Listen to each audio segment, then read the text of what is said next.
up on FYI.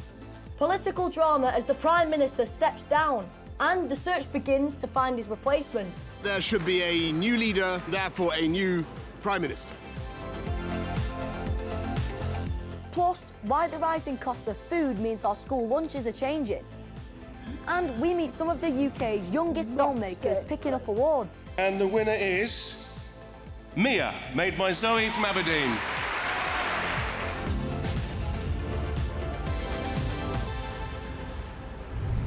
Hi there, this is your weekly news show where we investigate all the big stories and you get your say. We've got loads of info to share with you, as always, starting with school meals. So we've been hearing from you that some of your favourite foods are missing from school meals. Turkey instead of chicken, for example, and beef and fish is off the menu. So we've been investigating, and it's all because of the rising costs of food.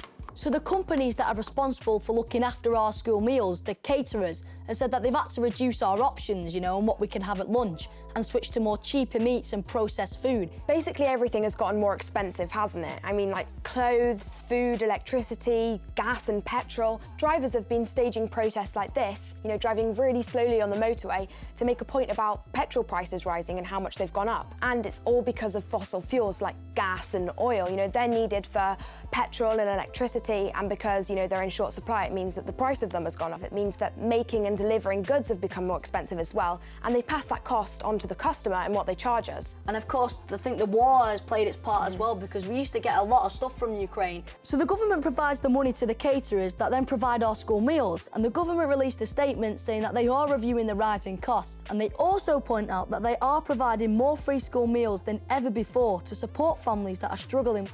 But it doesn't look like helping families who are short of money or ending the war in Ukraine is going to be at the top of the government agenda. They need to find a new Prime Minister. It is clearly now the will of the Parliamentary Conservative Party that there should be a new leader of that party and therefore a new Prime Minister. Yep, more political drama as Boris Johnson quit. But why? Well, a growing number of politicians in his party, the Conservatives, demanded he step down. They weren't happy with his performance and accused him of lying and letting the public down, but he insisted on staying put. So in protest, a growing number of politicians resigned from their government roles until it got to the point where he just had to resign. Earlier this year, Boris Johnson told FYI he's aware some people want him out, but he just wants to get on with the job at a difficult time for the country and help Ukraine. My job is to continue, and the great thing about democratic politics is that we have a system whereby the people can remove you. Now the Conservative Party will have to elect a replacement, but the other political parties are demanding a general election, so the public gets to decide who runs the country. Here's some more stories we've spotted, and it turns out one of them is fake news. Here is Greta Thunberg making a speech at the Glastonbury Music Festival. But loads of fans took to social media complaining of double standards, arguing that while she urged people to do more to save the planet, the stage was being powered by a diesel generator which contributes to global warming. Fake news or fact? And there have been claims that these wax worms could be the key to getting rid of plastic waste. They love eating it, and it's good for them. For a bit of fun, we'll give you the rest of the show to figure out which story is fake. Terrorism has been hitting the headlines again. It's the 17th anniversary of when London was hit by one of the worst terror attacks in the UK. Explosions were set off on the London Underground and on a bus in 2005. And you may have heard about the biggest trial ever of terrorists in France. 20 men have been found guilty of being behind the country's worst ever terrorist attack in Paris in 2015. Now we're told that terrorism is still really rare, but why does it happen and what can we do to protect ourselves? Tilly has been investigating.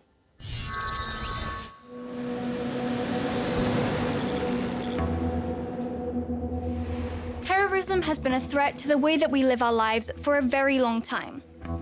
To put it very simply, terrorism is when a group of people or an individual use extreme violence to try and frighten us into changing the way we think or behave.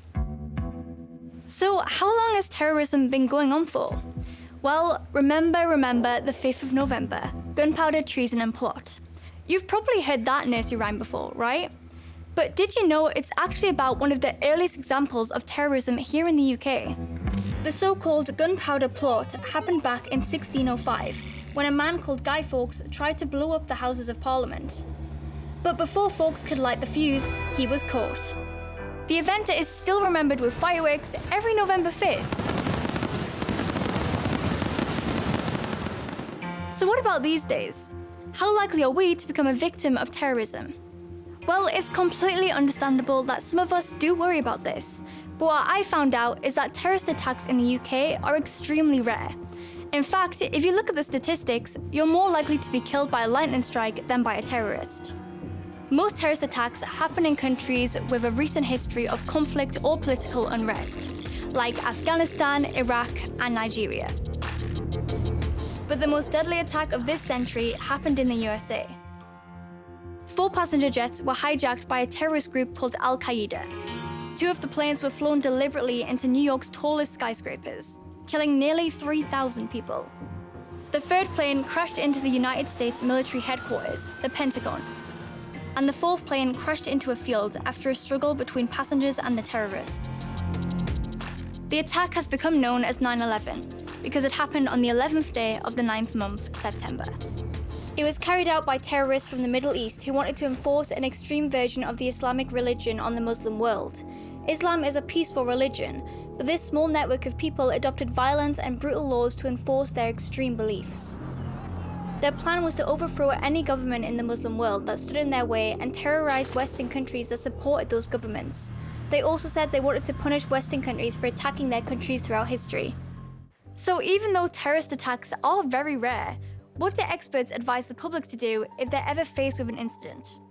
Well, the police say there are 3 simple words which could save lives: run, hide, and tell.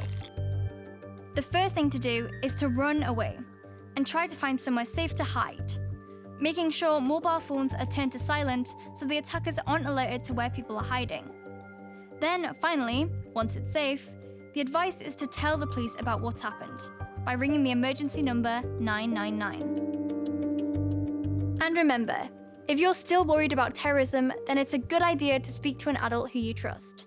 They should be able to help and reassure you. For more explainers, head to our webpage. You'll find loads of videos helping you out if you don't get why things happen or complicated issues. From racism and wars to climate change and fake news, we've been investigating.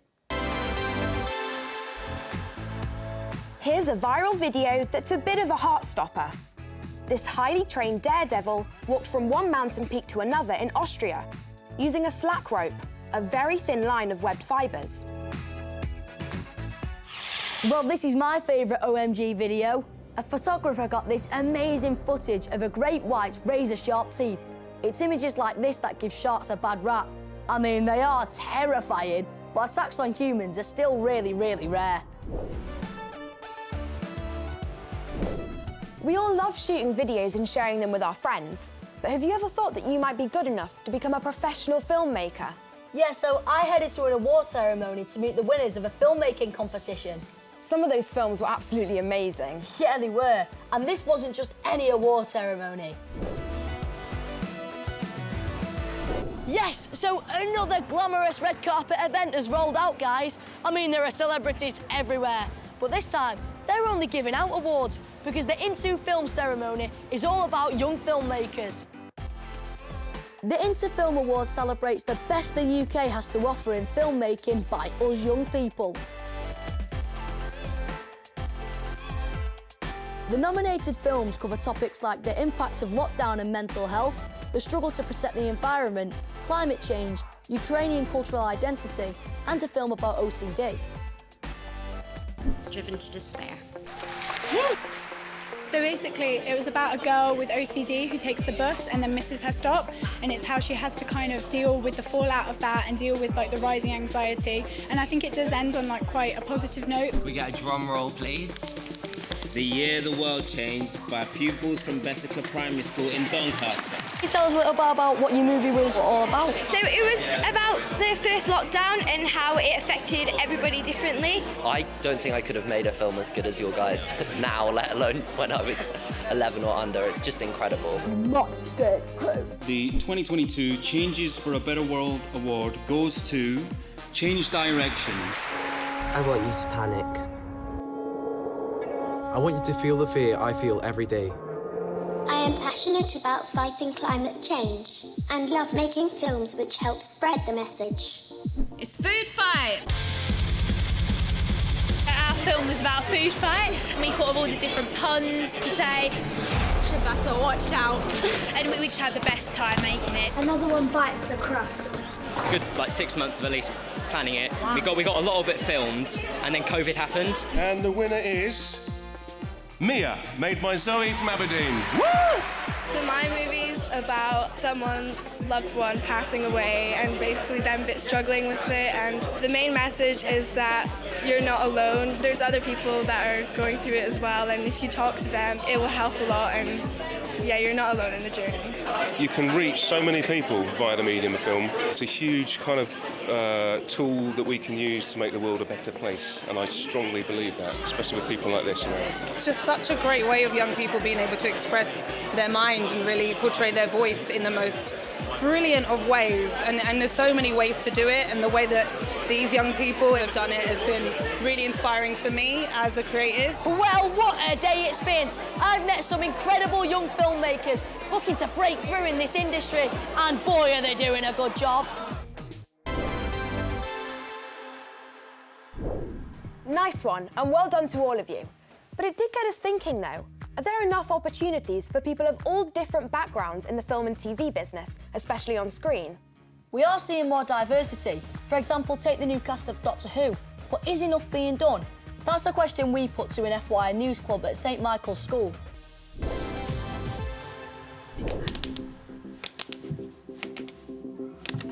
Yes! After Doctor Who, the TV franchise makes the first step of giving a black actor a chance of being the main role, and also a transgender person as a companion. I think that many more movies and many more TV shows are going to start doing this as well. I think this is going to mean that we're going to see a lot more black actors and a lot more like gay and trans and members of the LGBTQ in those kind of TV shows. It's the 21st century, got to be diverse.